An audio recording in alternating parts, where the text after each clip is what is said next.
Oke, bismillahirrahmanirrahim. Assalamualaikum warahmatullahi wabarakatuh, teman-teman sekalian. Hari ini saya berharap teman-teman dalam keadaan sehat walafiat, kemudian bisa belajar lebih banyak dan berkesempatan untuk eh, mengkaji materi-materi yang sudah diberikan. Dan saya berharap teman-teman tetap semangat meskipun dalam keadaan pandemi dan saya yakin teman-teman juga masih tetap semangat dengan mata kuliah pendidikan orang dewasa sampai nanti pada akhir pertemuan. Saya juga mengucapkan semoga puasanya lancar dan sebentar lagi kita merayakan Hari Raya Idul Fitri bagi yang merayakan. Oke, teman-teman sekalian, kembali ke materi hari ini ya. Kita hari ini akan belajar sesuatu yang sangat menarik, sering kita bahas, sering kita uji, sering kita diskusikan, tetapi mungkin kita akan berdiskusi lebih banyak hari ini mengenai penyampaian materi dalam pendidikan orang dewasa. Oke, teman-teman, semoga suara saya terdengar dengan jelas ya. Oke, saya hari ini akan menjelaskan bagaimana menyampaikan materi dalam pendidikan orang dewasa. Saya tidak berbicara mengenai konten ya, karena konten bisa apa saja, bisa pelatihan, bisa keaksaraan kontennya, tetapi tekniknya bisa macam-macam. Nah, hari ini kita akan belajar mengenai penyampaian materi dalam pendidikan orang dewasa. Nah, dilemanya begini teman-teman. Kalau mengajar anak-anak ya, anak kecil dan lain sebagainya, yang membuat frustasi itu karena terkadang mereka tidak mengerti apa yang kita jelaskan, gitu. Dan sampai pusing ya menjelaskan teori dan lain sebagainya, itu bisa sampai frustasi. Tetapi dalam pendidikan orang dewasa, yang membuat frustasi itu bukan karena mereka tidak mengerti kadang-kadang, karena mereka terkadang tidak ingin mengerti. Nah, ini ada bedanya kan ya.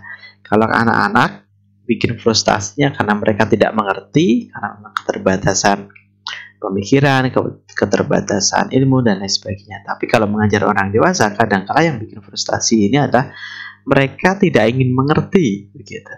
Jadi materi yang disampaikan apa, tetapi yang mereka butuhkan apa. Nah, mereka tidak berkeinginan untuk tahu, sebenarnya tidak ingin mengerti saja gitu. Itu yang bikin frustasi kadang-kadang.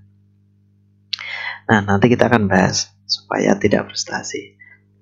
Nah, gimana sih sebenarnya mengajar orang dewasa menyampaikan materi itu bagaimana? Yang pertama, dalam mengajar orang dewasa, pastikan yang menjadi titik temu ada diskusi, teman-teman. Bukan menyampaikan materi secara ceramah. Meskipun tetap tidak bisa kita lepaskan, metode ceramah tetap perlu dalam hal pembelajaran, baik pelatihan ataupun yang lainnya. Tetapi paling nggak porsinya bisa dikurangi. Kita dorong untuk berdiskusi, lebih banyak berdiskusi. Tentunya sebelum berpraktek ini ya dalam konteksnya. Kita dorong banyak diskusi karena gimana? Kenapa? Karena ketika berdiskusi, peserta dengan tutor atau fasilitator itu sama-sama akan berpikir. Nah, ketika sama-sama berpikir akan muncul ide-ide, akan muncul gagasan, akan muncul diskusi, tektokan di situ. Dan nanti akan muncul sebuah pertanyaan powerful dari peserta orang dewasa tentunya. Pertanyaan powerfulnya bukan pertanyaan yang kemudian disampaikan kepada tutor atau fasilitator, bukan, tapi pertanyaan pada dirinya sendiri. Itu yang saya maksudkan dengan pertanyaan powerful. Jadi meskipun kita mendorong pertanyaan yang dikemukakan secara diskusi, secara terbuka, tetapi sebenarnya tujuan kita pada akhirnya mendorong pertanyaan itu adalah supaya mereka bertanya pada dirinya sendiri. Apakah materinya benar-benar mereka butuhkan, mengapa mereka belajar ini, dan lain sebagainya. Nah, pertanyaan-pertanyaan powerful itu yang harus didorong supaya mereka betul-betul memahami apa yang sedang mereka pelajari dan fungsinya nanti apa. Itu, teman-teman. Itu yang pertama. Yang kedua adalah belajar dari kegagalan. Kadangkala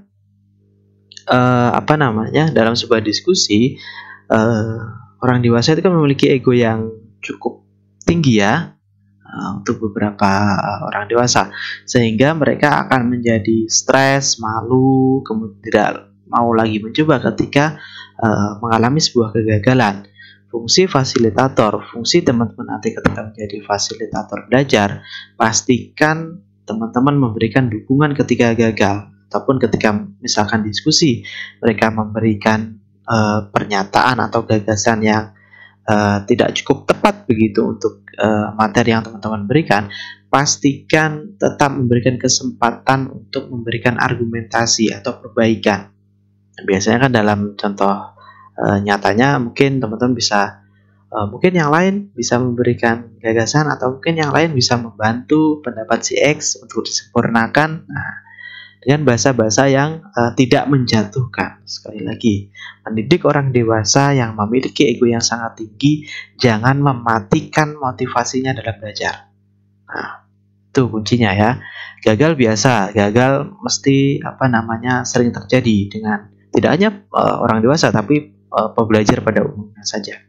Dan yang terakhir, berikan reward, entah berupa tepuk tangan, berupa pujian, berupa tepukan bahu dan lain sebagainya. Tapi berikan reward bahwa menunjukkan simbol-simbol bahwa si pembelajar itu mendapatkan apresiasi. Bukan anak kecil saja teman-teman yang senang mendapatkan apresiasi, tetapi manusia pada umumnya sangat senang mendapatkan apresiasi. Itu kuncinya. Yang kedua, belajar dari kegagalan. Yang ketiga, kaitkan dengan dunia nyata atau relevansinya. Seberapapun bentuk pembelajarannya, materinya seperti apa, pastikan ada relevansinya dengan dunia nyata. Jangan berbicara konteks teori yang terlalu tinggi atau mengawang-awang, yang tidak membumi. Itu nanti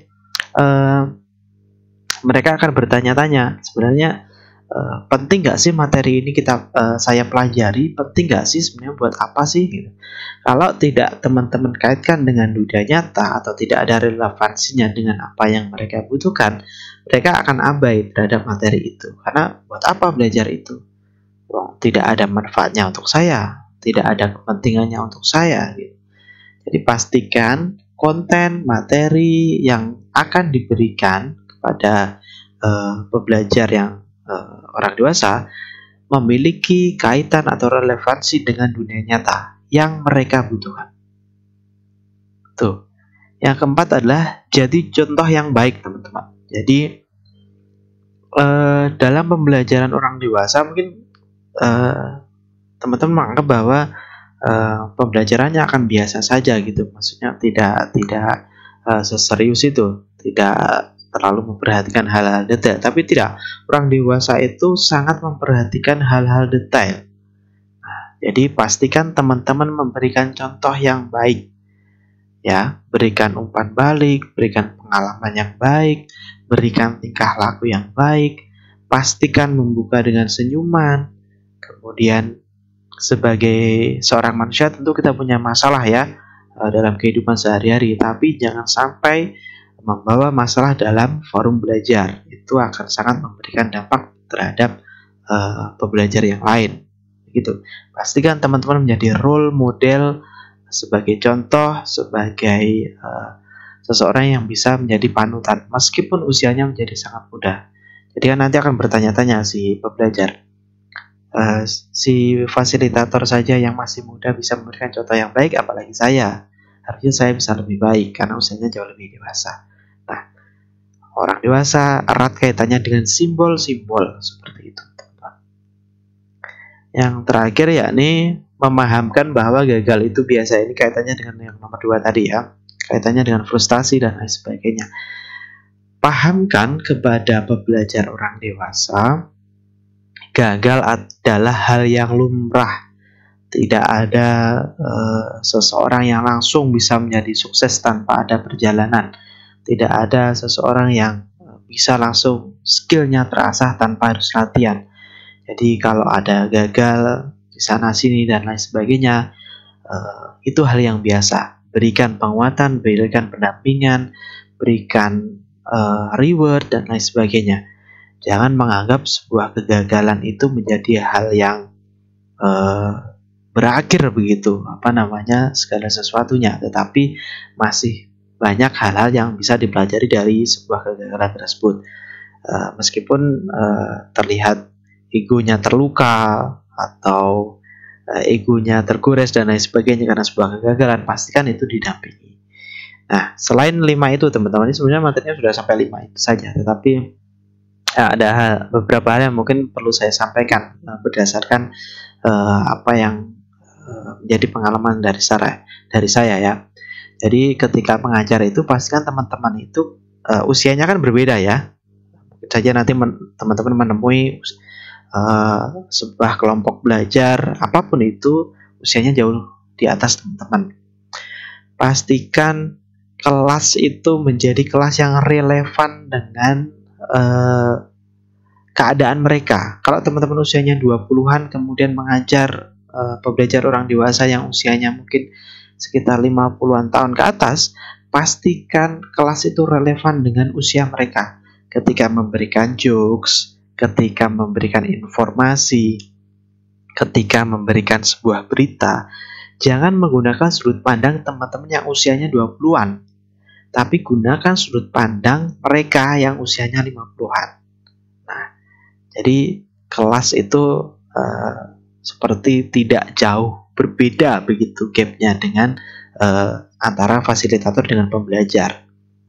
Jadi cara pandangnya itu punya perspektif yang mirip gitu, meskipun teman-teman usianya jauh di bawah mereka.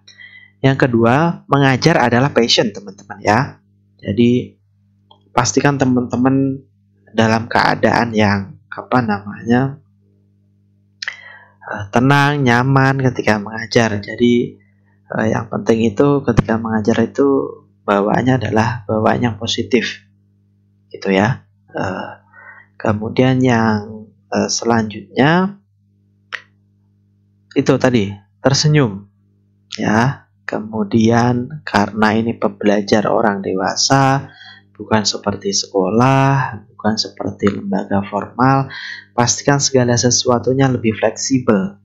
Waktu, evaluasi, gaya mengajar, gaya belajar, dan lain sebagainya itu lebih fleksibel. Jangan menggunakan sudut pandang teman-teman yang kaku yang dibesarkan dalam lingkungan formal, tetapi berikan kebebasan, berikan sedikit tanggung jawab, berikan kesempatan untuk mereka berekspresi begitu. Jangan terlalu kaku.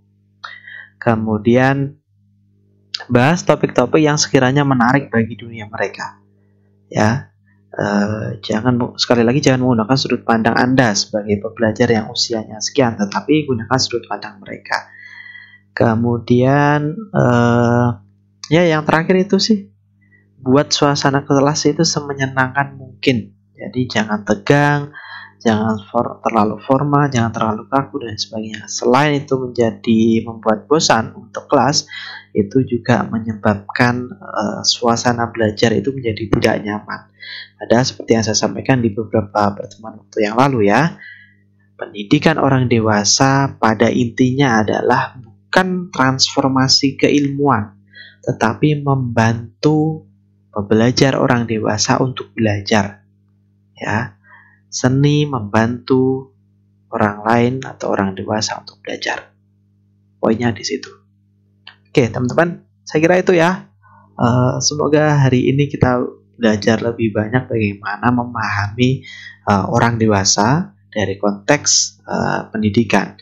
Ini mungkin bisa diterapkan ketika teman-teman berdiskusi dalam kelompok diskusi di RT-nya misalkan, atau di RW-nya, atau di kelurahannya yang teman-teman menghadapi banyak orang dewasa, atau teman-teman berbicara dengan orang yang lebih dewasa, berdiskusi dengan orang yang lebih dewasa dalam suatu forum, ataupun forum-forum yang tidak terlalu formal.